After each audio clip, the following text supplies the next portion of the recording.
নমস্কার বন্ধুরা, আমার চ্যানেলে স্বাগত। আমি আজকে বানাবো গিন মাটন মালাই।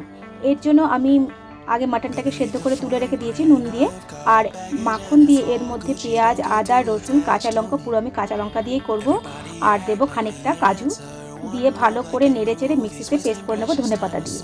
ভালো করে পেস্ট করার পরে মিশ্রণটাকে একটা পাত্রে রেখে নেব, আর খানিকটা সাদা তেল আর মাখন দিয়ে আমি এই মিশ্রণটা দিয়ে দেবো। খুব অল্প তেলের মধ্যেই এটা হয়ে যাবে। আর সামান্য নুন, জায়ফল গুঁড়ো আর একটু গরম মশলা গুঁড়ো দিয়ে ভালো করে নেড়ে চেড়ে সামান্য টক দই, ফ্যাটানো টক দই দিয়ে ভালো করে নাড়তে হবে। আর সেদ্ধ করা যে মাটনগুলো ছিল আমি সেদ্ধ করে নিয়েছি, তারা তাড়াতাড়ি হবে। এর মধ্যে দিয়ে ভালো করে নেড়ে চেড়ে খানিকটা কসুরি মেথি আর দিয়ে দেবো চিনি। দেওয়ার পরে খানিকটা মালাই আমি দিয়ে দেবো, ফ্রেশ ক্রিম দিয়ে দেবো। এইভাবে করলে এর টেস্টটাও দুর্দান্ত হয়, খেতেও খুব ভালো হয়, রুটি পরোটার সাথে খুবই দুর্দান্ত লাগে। যারা যারা দেখছেন, ফলো করছেন, অসংখ্য ধন্যবাদ। যারা যারা এখনও করেননি, চটপট করে ফেলুন।